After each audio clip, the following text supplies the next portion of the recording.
Hi guys, good afternoon and welcome back once again to the EdWord. I'm your host Eddie, and in today's video I'll be giving you my delayed review for the latest and very good episode of House of the Dragon. With this episode, we now only have 2 episodes left this season. The show was confirmed for a second season a few months ago after the show first premiered on HBO Max, so hopefully we won't have too long to wait between seasons, but now we've only got 2 episodes left after this one.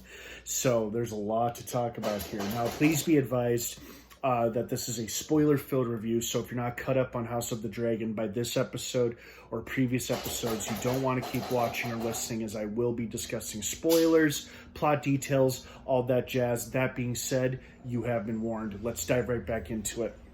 First and foremost, this episode was good, and I saw that it had a very high rating on IMDb, but I don't know what gave it such a high rating. Was it when Daemon beheaded or halved Vaemond with his cutting off his head, leaving only the top, the lower half of his jaw behind? Great death effect, by the way. Great death scene. And I knew that the longer that guy talked, the more likely he was going to die. Somebody was going to kill him to stop him from blaspheming, even though he was 100% right in everything he said about Rhaenyra's kids.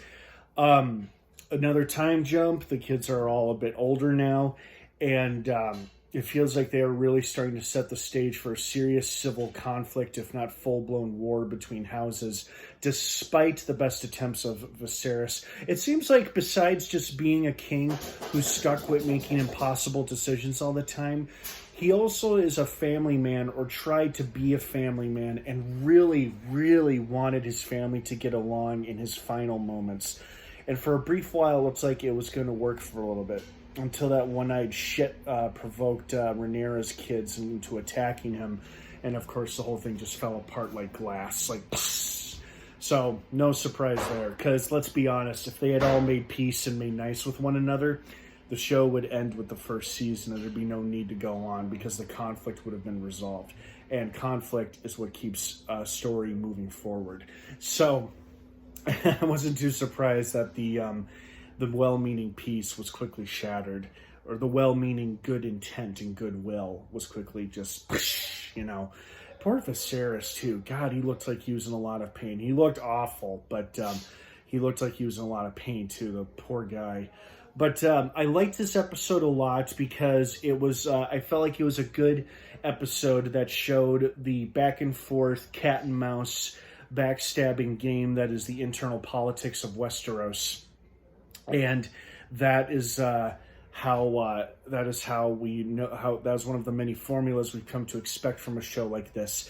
The perfect example is we see Rhaenyra meeting with her.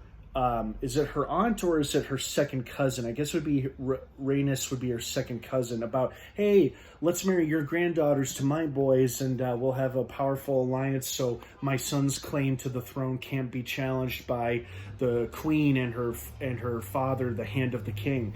And she seemingly turned her down at first, but then in open court in front of everybody, she sided with her and endorsed the idea, which of course only pissed off her husband's brother, which led to his untimely death.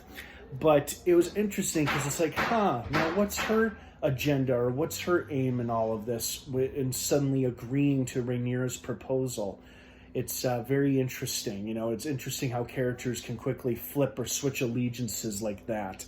And it'll be interesting to see how that plays out moving forward in future episodes. Not necessarily the final 2 episodes of season 1, but just for the future of the series and beyond. So it'll be curious to see how that happens. And overall, I liked this episode. It didn't leave me like other episodes have, but this episode was still very good, very well done. And I think the thing that made me not like it as much is that it was filled with so much familial dysfunction and so much tension between people, both family members and non-family members. And I'm like, oh God, things are going to boil over here. They can all play nice, but things are only going to get worse from here. And sure enough, that's what happened. It's probably what made me feel so uncomfortable about it. Unfortunately, I'm no stranger to familial dysfunction, as I think we are all somewhat familiar with it on different levels. So it just made it that much more awkward or difficult to enjoy. But anyway, it was still a good episode, though. And thank you, hats off to Paddy Considine, who played King Viserys. He did a great job. Not at all to see him go or to see him die. Still sucks to lose such a great cast member. But I figured of all the characters to die in the first season, he was the most likely, since he was king. He was either going to be murdered or die of old age, and it seems like he died of old age. Or did he? Nah, it seems likely. He was pretty sick.